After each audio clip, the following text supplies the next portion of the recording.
Dens TV, this is the Den Daily, bringing you all the latest gossip, views and transfer news from in and around the Den. The rumours do seem to be coming thick and fast out of SE16, straight out of the traps in the pre-season, and today Millwall were linked with a move for free agent Joe Bryan, who has been released by Fulham after spending time on loan in France at Nice.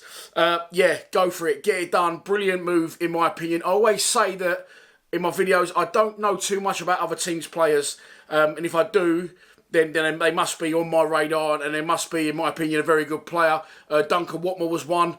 You know, I was excited when we signed him. And Joe Bryan is one that I've admired for a long, long time. I love a left footer, for one, but I love an attacking fullback, and that's exactly what he is. If you cast your mind back to late last season, I think our season was still going on, and the rumours started about Joe Bryan. I thought, strange time of year for this to come out. Anyway, it died a death. The Callum Styles deal now looks dead in the water due to a release fee that we're not prepared to pay, and understandably, in my opinion. We've been linked with George Cox as well, who's a free agent after leaving Fortuna Sittard. Of course, Scott Malone left the club. Murray Wallace aging a bit now. We've got Nino Abdelmalaki waiting in the wings, but a bit of experience definitely and a bit of quality is needed in that left-back position, whether it be in a back four or if Ryan Leonard plays as part of a back three and we play wing-backs bombing on, which I think Bryan does exceptionally well. Then when we need someone, and he looks to be the man now that could be coming to SE16. It was John Percy today from the Telegraph that broke the news. Richard Cowley come flying in not long after, saying that he is actually in talks with Millwall, and if a deal can be agreed, he'll have a medical later this week. So it does definitely sound like it's in the advanced stages. However, a deal has not yet been done. Let's look back at Bryan's career, because as I said, I know quite a bit about him. He scored some worldy goals in his time as well, and some really big ones on big occasions. He came through the ranks at Bristol City. He spent 7 years there as a professional, playing over 200 games. He actually did his youth academy there as well, or the YTS, whatever it was at that point.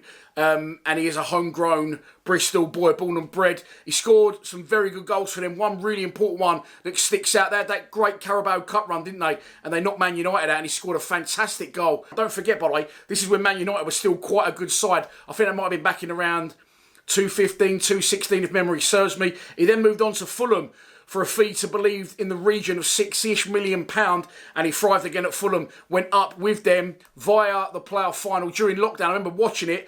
He scored both goals in the playoff final against Brentford. One really, really cheeky free kick that caught out the really good Brentford keeper, whose name, David Raya, I'm just going to say. That's not right, is it? From a long way out, whatever his name was anyway.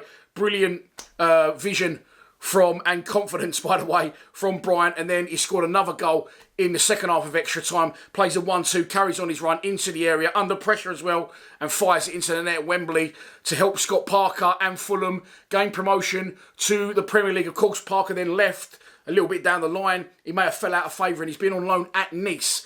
Didn't work out for him at Nice. He's only played 6 games. He's now returned to Fulham, and he is now a free agent. If you wanted to be negative, you could say he's past his best. 29 years old now, he'll be 30 in November. But if he was still at his best, I don't think he'd be coming to a club like Millwall. For me, it's an absolute must to get it done. It will make us more of an attacking force coming forward and bring some much needed experience to that left-hand side. I'm really excited to see how this one progresses going on. Hopefully this week we'll get it over the line. There will the bins out at Kelmont Road. I don't think the players are back yet, and he'll get a little video done, and Joe Bryan could be a Millwall player. Of course, brilliant. He's a free transfer. However, I would expect his wage demands will be much more than Callum Styles would have been. However, as I've just mentioned, free transfer, we won't have to buy him. So I'm looking forward to hopefully seeing him in SE16. And again, look, we've got this Ian Fleming thing hanging over us at the minute, but fair play to the club. They've gone after Nisbet. They're trying to get Lewis Travis, the Blackburn captain. They're now going after Bryan. We're just going after a better type of player.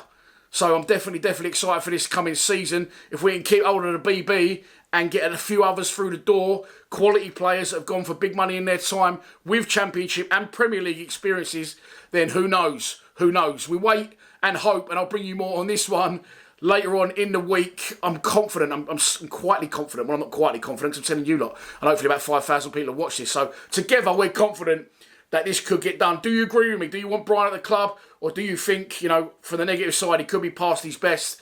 I definitely feel it's worth bringing him in, surely. Bit of experience, bombing on, goals coming from other areas of the pitch. I'm excited, I won't lie. You've probably worked that one out.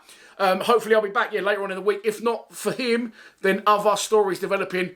Just not the Zian Fleming one. Leave that one well alone. Please subscribe to Lions TV. Come on, you Lions.